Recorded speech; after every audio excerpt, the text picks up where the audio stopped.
3, 2, 1, drop.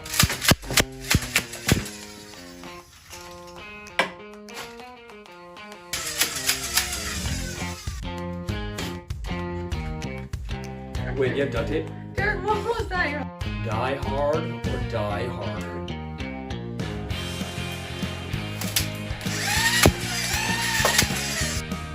The Magpie is a sweet blaster by MHP Arms. It's similar to the Viper by Freedom Blasters and other revolver type blasters. It has a side drop cylinder.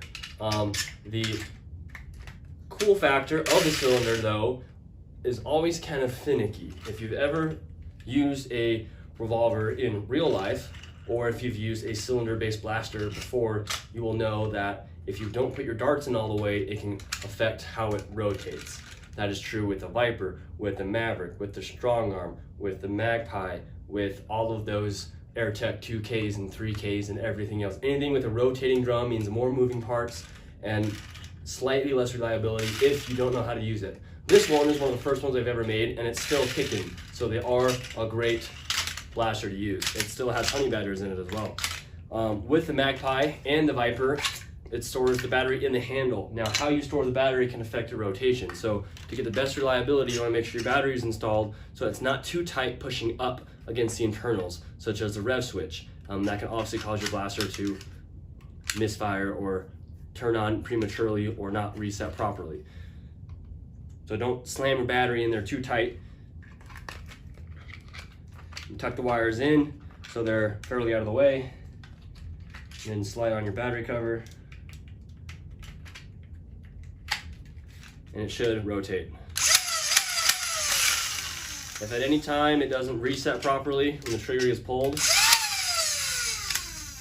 then check your battery. Now, what I said about the darts is also very important. With the Magpie and other Viper and other cylinder systems, you want to make sure you have a good dart fit. Like a Springer, you want a good, or an air gun, a good dart barrel fit. The Magpie, you want to make sure your darts are not too tight.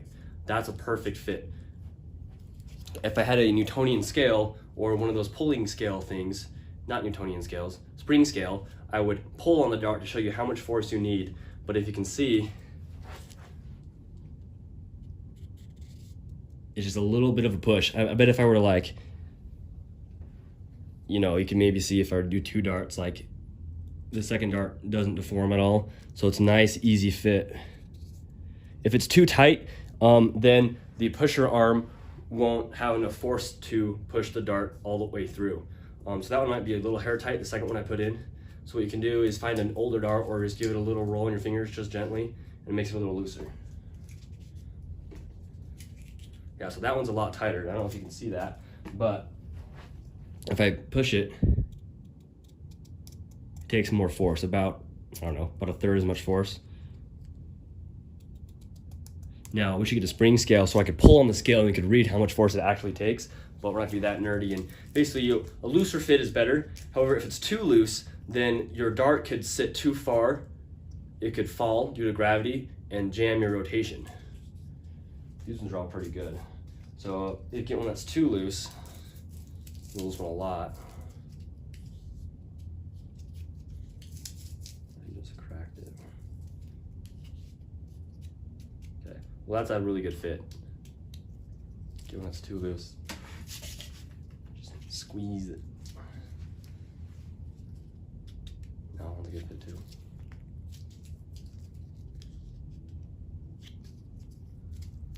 It's like a really worn dart. If you have brand new darts, it'll be too tight. A really worn dart will be too loose, and so it'll just fall out. Now that's bad because obviously you want it to rotate properly, and if your darts are sticking too far forward, then they'll rub on the internals, the rotation arm, and you won't get a full rotation. You should be able to spin it like that with not too much resistance. And to fire the revolver-style blasters, you want to make sure you do full, deliberate pulls, where a slight pull will turn on the blaster, and then pulling it a little more will then rotate the cylinder and lock it into position, and then pulling it A little bit more will then extend the pusher and fire the dart. And then pulling it all the way will then reset the whole system. And then letting go of the trigger quickly will then reset the rotation back to its default cycle. So the Viper, the Magpie, a lot of blasters are the same way. I know the strong arm is different because you pull the trigger, it fires, and then it rotates. But a lot of the ones where it rotates on the trigger pull, not after the trigger pull, are the same way. You want to make sure it's full, deliberate pull and release. Pull and release. Pull and release.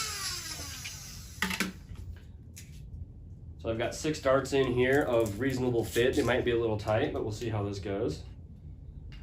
It's a brand new Gen 3s.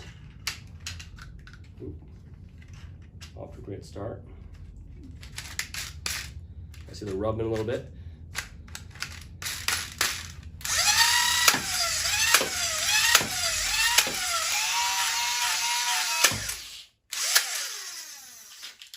Now that one didn't work because that was the one I rolled up really aggressively and I put it back in, and so it just blew off the head. So obviously that's going to cause you a jam as well.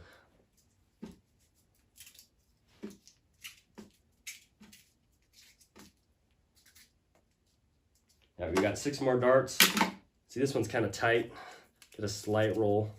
These are brand new darts, and they got quite a good amount of glue on them. Make sure the heads aren't sticking out too far. You load the cylinder. That is on the emails you receive, your post-sale emails that you get, to make sure that you know how to properly load it.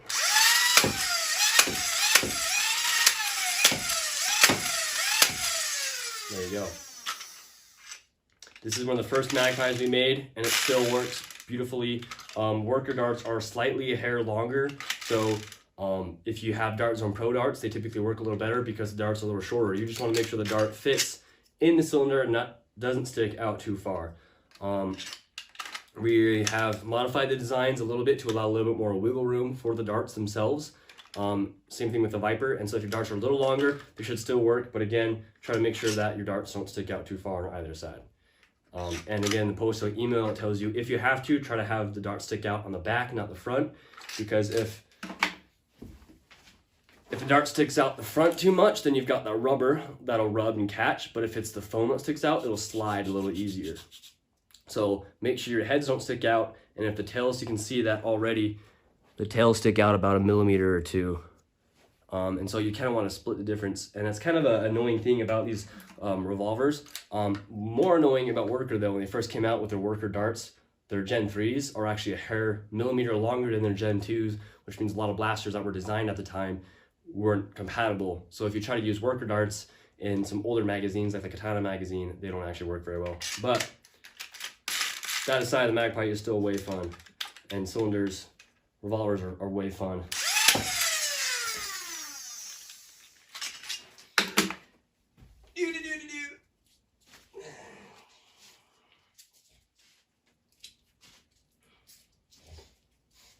So again, with the Magpie, you want to do a nice deliberate pull back.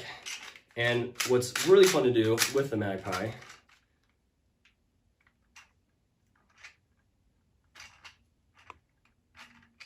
and revolver blasters in general, I'm going to set these darts in the cylinder a little more.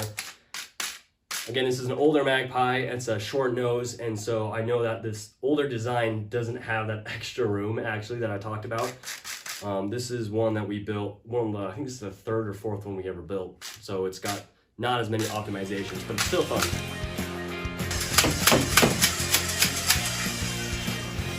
That's neat.